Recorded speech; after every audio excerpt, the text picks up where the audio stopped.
अस्सलाम वालेकुम। आज हमारे पास एक दरीना दोस्त मियाँ इशफाक मुश्ताक, बहुत सारे लोग जानते होंगे, हीरा पोल्ट्री के नाम से मशहूर थे। बहुत अरसा पोल्ट्री की फार्मिंग में खिदमत की, कुछ पैसे कमाए कुछ घुमाए और फिर पोल्ट्री फार्मिंग को खैरबाद कहा और पोल्ट्री सप्लाई की तरफ आ गए। इस दौरान कुछ मुश्किलात भी पेश आईं। मुश्किल वक्त को बड़ी खंदा परेशानी से तस्लीम भी किया और उसको गुजारा भी।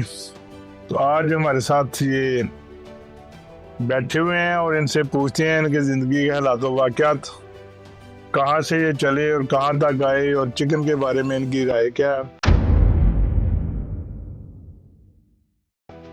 जी मेरे साहब, आप हमें ये बताइए कि आपने पोल्ट्री का बिजनेस कब शुरू किया और कहाँ से शुरू किया और क्या उसमें शुरू किया, फार्मिंग की सप्लाई कैसे कैसे आप इसमें आए।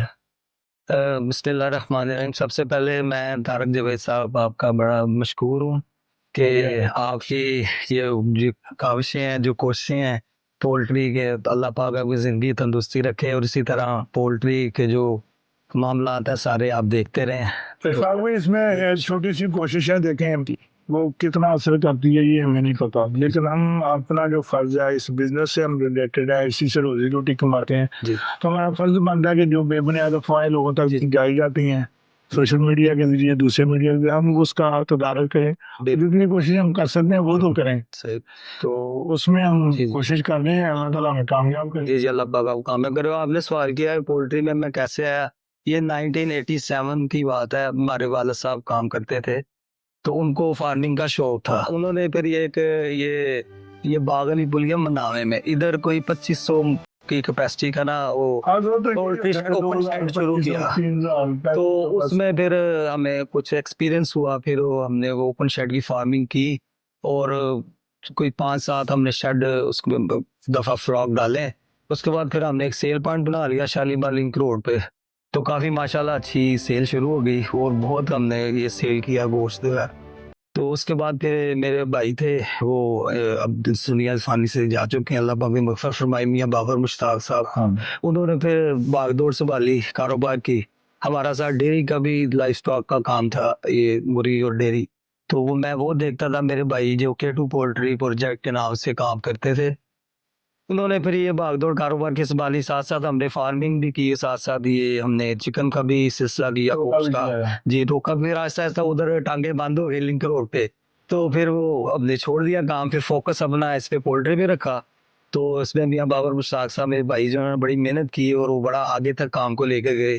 फिर वो आस्ता आस्ता बड़ा नाम हो गया था जी। फिर 2008 में उनकी डेथ हो गई एक रोड एक्सीडेंट में।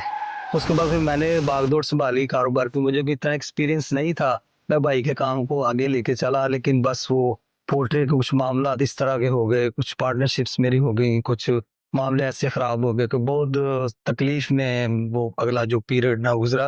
लेकिन आपने सवाल किया चिकन के हवाले से, तो इसमें मैं आपको एक छोटा सा वाकया सुना देता हूँ। हम जिनके पीछे जुम्मा पढ़ते हैं ना, हमारे जो हजरत साहब हैं डॉक्टर हमजा साहब, अच्छा आप उनकी वो हमें भेजे भी है बंदा खताब, तो वो चिकन नहीं खाते थे, अच्छा। अपने मदरसे में भी नहीं खिलाते थे। आपका एक क्लिप मेरी नजर से गुजरा जिसमें आप बयान कर रहे थे कि देसी मुर्गी और ब्रायलर मुर्गी, उसमें आपने मेंशन किया, बड़ा अच्छी दलील दी।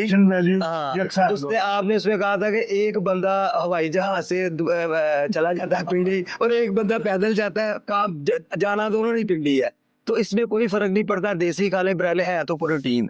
तो वो बिलीव करें कि वो मैंने आपका क्लिप आगे से, बंदा 25 साल से मुर्गी नहीं काटता, उससे शुरू कर दी और अपने वो बच्चों को मदरसे में भी खिलानी शुरू कर दी। मुर्गी में ऐसी कोई चीज़ नहीं है, मैंने एक सिंगल केस भी नहीं देखा कि ये जो है वो लोग कहते हैं जी बीमार हो जाती हैं, हार्मोन्स ये मसले बन जाते हैं। अच्छा बाबू, ये एक मिसाल हो रही है, हम वो भी अक्सर देते हैं कि 2 गाड़ियां ना, अगर सेम मॉडल की ले लें, सेम हार्स पावर की ले लें, सेम ले लें, आप मोटरवे पे चढ़ जाएं, सेम मोटरवे होगी, एक को पहले या दूसरे गियर में चलाएं, दूसरे को चौथे या 5वें गियर में चलाएं, चौथे 5वें गियर वाला पहले पहुंच जाएगा, इस तरह से पेट्रोल भी कम लगेगा, वक्त भी कम लगेगा।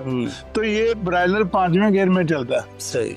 ये जो लोग कहते हैं ना जी ये इतनी जल्दी बड़ा कैसे हो जाता है, ये 5वें गियर में चल रहा है जदीद साइंस की वजह बिल्कुल। से। और जो देसी मुर्गी वो पहले गियर में चलती है, क्योंकि उसको ना मुनासिब को खुराक मिलती है, ना उसको एनवायरनमेंट मिलता है।